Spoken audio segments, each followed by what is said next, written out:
Student welcome to NET crackers. मैं Anurag Sharma net कैकर्स के official channel पे आप सबका स्वागत करता हूं। आज की वीडियो में हम लोग बात करेंगे कंपैरेटिव पॉलिटिक्स की, तुलनात्मक राजनीति की। क्या है कंपैरेटिव पॉलिटिक्स, क्यों ये सब्जेक्ट इतना इंपॉर्टेंट माना जाता है। यूजीसी नेट की बात करें या सिविल सर्विस की बात करें तो दोनों ही एग्जाम्स के अंदर कंपैरेटिव पॉलिटिक्स की यूनिट की अगर वेटेज आप देखें तो वेटेज पॉइंट ऑफ व्यू से तो ये यूनिट बहुत बड़ा रोल प्ले नहीं करती है।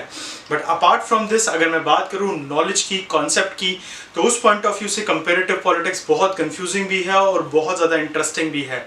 आज की इस वीडियो में कंपैरेटिव पॉलिटिक्स को समझाने की मैं आप लोगों को कोशिश करूंगा। साथ ही कोशिश ये भी रहेगी कि इजीएस्ट वे में कंपैरेटिव पॉलिटिक्स वर्क किस तरह करती है वो पॉइंट्स भी आप लोगों के साथ क्लियर करूं। आज स्टूडेंट बात करेंगे कंपैरेटिव पॉलिटिक्स की, तो सबसे पहला पॉइंट ये समझिए कि इस पूरे नाम के अंदर दो अलग अलग टर्म्स की बात हो रही है।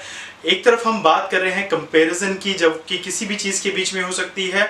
ये ह्यूमन नेचर है कि हम हर चीज़ को कंपेयर करते हैं। हम अपनी फैमिली में भी अपने भाइयों के साथ, अपनी बहनों के साथ, सिस्टर्स के साथ, ब्रदर्स के साथ अपने आप को कंपेयर करते हैं। इसी तरह हम लोग बाहर के लोगों के साथ भी खुद को कंपेयर करते हैं। कंपैरिजन ह्यूमन नेचर का एक बहुत इंपॉर्टेंट पार्ट है और इस कंपैरिजन के बेसिस पे आप चीज़ों को अच्छा करने की, बेटरमेंट की तरफ लेके जाते हैं। उदाहरण के तौर पर अगर आप खुद से अपने आप को कंपेयर करें तो आप यही कहेंगे कि जैसा मैं पहले था वैसा नहीं होना चाहता हूँ, मैं उससे बेटर होना चाहता हूँ।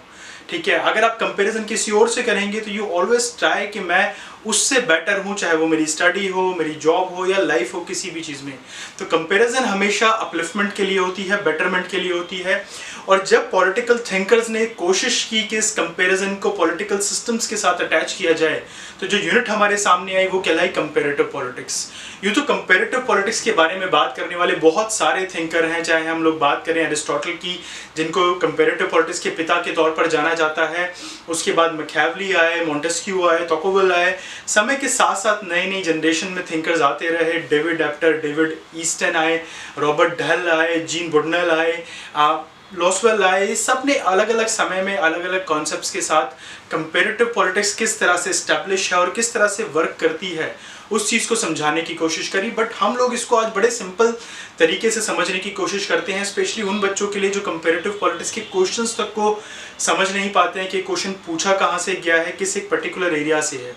तो स्टूडेंट कंपैरेटिव पॉलिटिक्स दो मेन एरिया से जुड़कर बनती है। पहला एरिया तो है पॉलिटिक्स, जिसको आप लोग पॉलिटिकल थॉट्स के तौर पर जानते हैं, पॉलिटिकल सिस्टम्स के तौर पर जानते हैं, पॉलिटिकल इंस्टीट्यूशंस के तौर पर जानते हैं।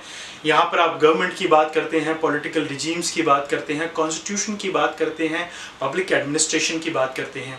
और दूसरा एरिया हमारा जो बेसिकली आता है, इस एरिया के अंदर हम लोग इंटरनेशनल रिलेशंस को समझने की कोशिश करते हैं। और जब हम दोनों को कंबाइन करते हैं तो आप अपने एग्जिस्टिंग सिस्टम्स को कंपेयर करते हैं अदर कंट्रीज़ के साथ और बेटरमेंट की तरफ बढ़ते हैं। साथ ही एक्सपेरिमेंट जो होते हैं अलग अलग, उसको लेके आप ये समझ पाते हैं कि किन चीज़ों को आप अप्लाई कर सकते हैं और किन चीज़ों को नहीं। उदाहरण के तौर पर कोटेलिया ने कहा था कि हर गलती खुद नहीं की जाती, कई बार दूसरों की गलती से सीख ली जाती है। कंपैरेटिव पॉलिटिक्स इसी तरह का एक सिनेरियो है जहाँ पर हर फंक्शन को आप डायरेक्टली अपने ऊपर अप्लाई ना करते हुए बाकियों ने क्या किया, किस तरह से किया, उस चीज़ को पहले देखते हैं, समझते हैं, फिर अपनी कंडीशंस के हिसाब से उसको जज करते हैं और अप्लाई करते हैं। उदाहरण के तौर पर अगर मैं बात करूं एक अभियान की जो भारत में चलाया गया, बेटी बचाओ बेटी पढ़ाओ, क्या इस तरह की पॉलिसी कनाडा में चलाई जाए या न्यूजीलैंड में चलाई जाए या अमेरिका में चलाई जाए जहां पे ऑलरेडी वुमेन पॉपुलेशन अच्छी है कंपैरिजन टू दी मैन, तो क्या वहाँ पे इन पॉलिसीज़ का कोई फ़ायदा है? ऑफ कोर्स नहीं है। इसी तरह से ऐसे बहुत सारे कानून हैं, बहुत सारे लॉज हैं जो इन बड़ी कंट्रीज़ में चलते हैं, इन डेवलप कंट्रीज़ में चलते हैं। अगर उनको भारत में लेके आए तो ऑफ कोर्स वो कामयाब नहीं होंगे, because India under develop country है। पॉवर्टी की बहुत मेजर इश्यूज़ हैं, एथनिसिटीज़ के इशू हैं, रेसिज्म के इशू हैं, कास्टिज्म के इशू हैं, रिलीजियस पॉइंट ऑफ व्यू से डाइवर्सिटी है और कल्चरल पॉइंट ऑफ व्यू से डाइवर्सिटी है। तो यहाँ पे किसी भी पॉलिसी को लाना और उसको अडॉप्ट करा पाना, इम्प्लीमेंट में लेके आना, ये सब बड़ा टफ काम हो जाता है। तो कंपैरेटिव पॉलिटिक्स के थिंकर्स ने इसी चीज़ के ऊपर फोकस किया। अगर बात करें शुरुआती तौर पर और इतिहास से मैं अभी वर्तमान की तरफ आऊँ तो सबसे पहले हम लोग बात करते हैं एंशिएंट टाइम की। प्लेटो और एरिस्टोटल का उदाहरण देते हैं। दोनों ही थिंकर अपने समय में अपने राज्यों के अंदर जो सिस्टम है, जो सिनेरियोस चलते हैं उनके ऊपर कंसिडरेशन रखते हैं। प्लेटो कहते हैं कि एथेंस का एजुकेशन सिस्टम जो है वो वर्स्ट है एज कम्पेयर टू, अगर आप स्पार्टा से कंपेयर करें, एथेंस को उसके गोल्डन पीरियड में लेके जाना चाहते हैं। तो it's a kind of comparison जो विद इन कंट्री हो रही है। एथेंस को सेंटर पॉइंट रखते हुए कहते हैं कि स्पार्टा में ये चीज़ अच्छी है, ऐसी होनी चाहिए, एजुकेशन में ये बदलाव होने चाहिए, रूलर ऐसा होना चाहिए, पॉलिटिकल सिस्टम इस तरह के होने चाहिए, डेमोक्रेटिक सिस्टम जो है उनको एक्सेप्ट नहीं करते हैं, जबकि मोनार्की की तारीफ करते हैं। इसी तरह से जब एरिस्टोटल आते हैं तो एरिस्टोटल भी कॉन्स्टिट्यूशन को देते हुए कंपैरिजन का इस्तेमाल करते हैं। 158 कॉन्स्टिट्यूशंस को पढ़ते हैं, 156 कॉन्स्टिट्यूशंस का सहारा लेते हैं, फाइनली ये कॉन्स्टिट्यूशन का निर्माण करते हैं। और इसी के साथ एरिस्टोटल ये बताते हैं कि कंपैरिजन जो है किसी भी चीज़ के फाइनेस्ट रूप को पाने का एक तरीका है, किसी भी चीज़ को फाइनेस्ट वे में लाने का एक तरीका है। इसको आप 3 पॉइंट ऑफ व्यू से समझ सकते हैं। आप जब भी कोई काम करने चलते हैं तो सबसे पहले आप उसके बारे में पढ़ते हैं, थोड़ा समझते हैं। उदाहरण के तौर पर आज आप घर पे कोई रेसिपी बनाएं तो आप कोशिश करते हैं कि उसके बारे में इंटरनेट से पढ़ लें। फिर सेकंड जो एरिया होता है वो मदर होती है, मदर से कुछ नॉलेज ले ली जाती है, फाइनली आप उसको बनाते हैं, अप्लाई करते हैं। तो इसी तरह कंपैरिजन में भी यही काम होता है। एरिस्टोटल कहते हैं कि मैंने इतने सारे कॉन्स्टिट्यूशंस को पढ़ा, उनसे जो बेस्ट पॉइंट थे, जो बेस्ट सिस्टम थे, बेस्ट तरीके थे स्टेट को चलाने के, वो सब निकाल लिया और फाइनली एक कॉन्स्टिट्यूशन को बनाया। इसी कॉन्स्टिट्यूशन के साथ कंपैरिजन देके जाते हैं बड़े तौर पर पॉलिटिकल सिस्टम्स के बीच में।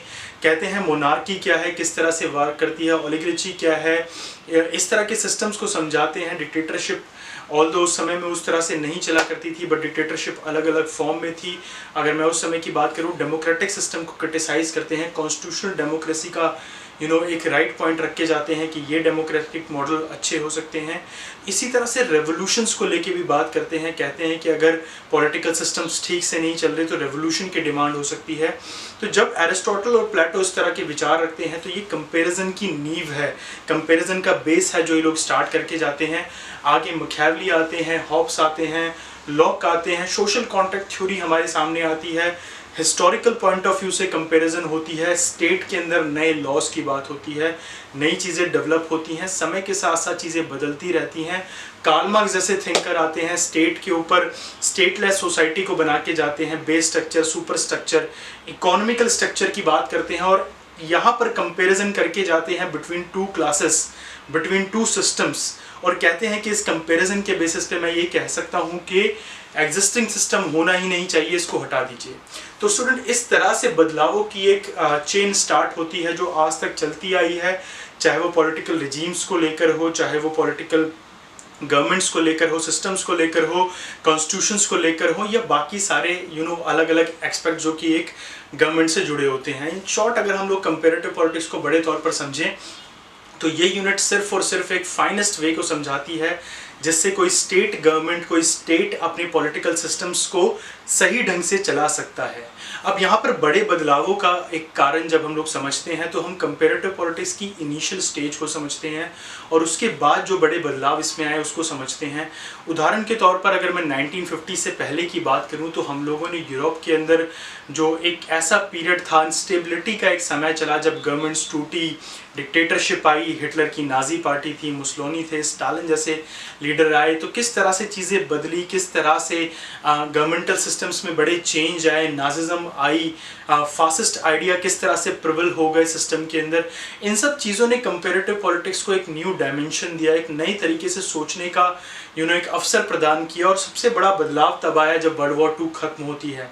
अब वर्ल्ड वॉर 2 खत्म होने के साथ यहाँ से बड़ी शुरुआत होती है एंटी कॉलोनियल स्ट्रगल के बाद डीकोलोनाइजेशन की। डीकोलोनाइजेशन की जब हम लोग बात करते हैं तो अब यहाँ पर बहुत सारे देश आज़ाद हुए हैं, कॉलोनियल पावर से फ्री हो गए हैं और अब ये सब देश अपने अपने पॉलिटिकल सिस्टम्स चाहते हैं। ये देश चाहते हैं कि इस तरह का ऑर्डर स्टैब्लिश करें जहाँ पर आने वाले समय में दोबारा ये कॉलोनाइज ना हो, ये एक इंडिपेंडेंट अपनी इमेज बना सकें सोसाइटी के अंदर, उसके ऊपर बातें स्टार्ट होती हैं। तो यहाँ से थिंकर्स जो हैं अब बड़े लिमिटेड और नैरो सिनेरियोस, नैरो कॉन्सेप्ट जो कि सिर्फ अभी अमेरिका या ब्रिटेन तक फोकस थे, उनको मल्टी डायमेंशनल बना देते हैं। यहाँ पर प्रेशर ग्रुप्स की भी बात होगी, एथनिसिटी की भी बात होगी, ग्लोबल गवर्नेंस की भी बात होगी, गवर्नमेंटल इंस्टीट्यूशंस की भी बात होगी, नॉन गवर्नमेंटल इंस्टीट्यूशंस की भी बात होगी, टेररिज्म किस तरह से इफेक्ट करता है, नेशनल सिक्योरिटी क्या है, सॉवरेनिटी क्या होती है किसी देश के लिए, ये सारी बातें यहाँ पर जुड़ जाती हैं। और कंपेरेटिव पॉलिटिक्स अपने आप में एक मल्टी डायमेंशनल सब्जेक्ट के तौर पर हमारे सामने आता है। यहाँ पर एक बड़ा विचार ये भी है कि जब देश आज़ाद होंगे तो डेफिनेटली वो किसी ना किसी डेमोक्रेटिक मॉडल को एक्वायर करना चाहते हैं, वो किसी ना किसी स्टेबल पॉलिटिकल मॉडल को एक्वायर करना चाहते हैं। तो यहाँ पर एग्जाम्पल के तौर पर अगर मैं समझूँ, जब भारत आज़ाद हुआ तो इस बात की बहुत आशंका थी कि इस डाइवर्सिटी के होते हुए इतने सारे अलग अलग स्टेट जो जुड़ के इस देश को बनाया गया, हो सकता है कि आने वाले समय में ये हो कि इस देश के टुकड़े हो दोबारा से कुछ इससे अलग हो जाएं। और इस चीज़ को समझते हुए B.R. अम्बेडकर जी ने, सरदार वल्लभ भाई पटेल ने कॉन्स्टिट्यूशन से लेकर जो फेडरल फ्रेमवर्क था उसको इतना फाइनेस्ट बना दिया कि इस तरह की सिचुएशन कभी क्रिएट ही नहीं हुई। और फॉर्चुनेटली आज आप एक ऐसे देश में रहते हैं जो कंबाइंड है, अपनी यूनिटी के लिए ही पूरी दुनिया में जाना जाता है।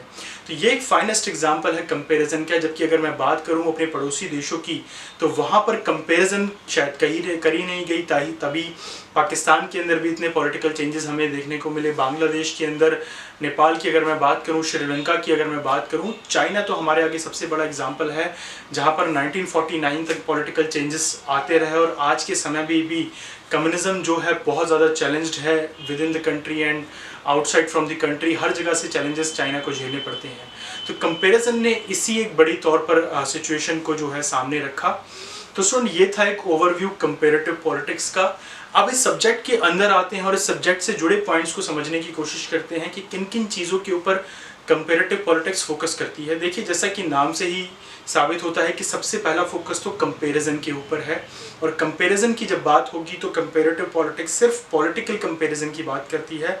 पॉलिटिकल कंपैरिजन चाहे वो गवर्नमेंटल सिस्टम में हो, पॉलिटिकल रिजीम्स के अंदर हो, कॉन्स्टिट्यूशन के अंदर हो या अदर फ्रेमवर्क्स के अंदर हो, इन चीज़ों के ऊपर फोकस रहेगा, प्राइम फोकस। अब यहाँ पर अलग अलग थिंकर्स को हम लोग पढ़ेंगे, उन्होंने किस किस तरह की अप्रोचेस को फोकस किया, चाहे वो इंस्टीट्यूशनल अप्रोच रही हो, पॉलिटिकल इकोनॉमिकल अप्रोच रही हो, स्ट्रक्चरल अप्रोच रही हो। इस अप्रोचेस ने क्या काम किया पॉलिटिकल सिस्टम्स को बदलने में, और किस तरह से इन अप्रोचेस ने इंस्टीट्यूशनल अप्रोचेस को इतना ज़्यादा फोकस किया, उस सब पे हम लोग इक्वली फोकस करते हुए आगे चलेंगे। साथ ही अलग अलग प्रेशर ग्रुप्स क्या होते हैं, इंटरेस्ट ग्रुप्स क्या होते हैं, गवर्नेंस क्या होती है, कॉन्स्टिट्यूशन का क्या रोल है, कॉन्स्टिट्यूशनलिज्म क्या होती है, नेशनलिज्म ने क्या रोल प्ले किया है, एंटी नेशनल जो स्ट्रगल्स थी वो क्या है, एंटी कॉलोनियल स्ट्रगल क्या रही, कॉलोनिज्म क्या है। ये सब चीज़ें बड़ा इफ़ेक्ट करती हैं किसी भी देश के पॉलिटिकल सिस्टम को, चाहे वो प्रेजेंट में है या वो फ्यूचर में होगा। तो कंपैरिजन के अंदर हम इन सारे पॉइंट ऑफ व्यू को डिस्कस करेंगे। साथ ही हमारे अलग अलग थिंकर्स ने जो मेजर कॉन्ट्रीब्यूशंस दिए उसके बारे में भी बात करेंगे, चाहे वो उनकी राइटिंग्स हों या उनके कॉन्सेप्ट्स हों, उनके आइडिया हों। क्यों डेविड ईस्टन को इतना ज़्यादा इंपॉर्टेंट माना जाता है, मॉन्टेस्क्यू किस बारे में बात करते हैं, रॉबर्ट डहल का क्या यहाँ पर रोल है। इस तरह से अलग अलग पॉइंट्स को हम लोग डिस्कस करेंगे। लुजियाना पे ने यहाँ पर क्या कहा। तो ये सारे पॉइंट्स मिलके कंपैरेटिव पॉलिटिक्स को एक सिस्टमैटिक चेन में जोड़ देते हैं, जहाँ पर आप करंट स्टेट को चलाने के लिए हर एक एस्पेक्ट पे बात करते हैं। तो स्टूडेंट, मुझे उम्मीद है कि ये लेक्चर आपके लिए एक इम्पॉर्टेंट रहा होगा, स्पेशली उन बच्चों के लिए जो कंपैरेटिव पॉलिटिक्स में बहुत कंफ्यूज होते हैं। मेरी पूरी कोशिश थी कि मैं बहुत इजी वे में आपको ये चीज़ें समझा सकूं। और अगर इस लेक्चर से रिलेटेड कोई डाउट है, कंपैरेटिव पॉलिटिक्स को लेके आपको कोई डाउट है, तो नीचे आप मुझे कमेंट्स में ज़रूर बताएं। साथ ही वीडियो पसंद आए तो वीडियो को लाइक ज़रूर करें, शेयर करें अपने दोस्तों के साथ, चैनल को सब्सक्राइब करें और बेल आइकन प्रेस करना ना भूलें। धन्यवाद दोस्तों।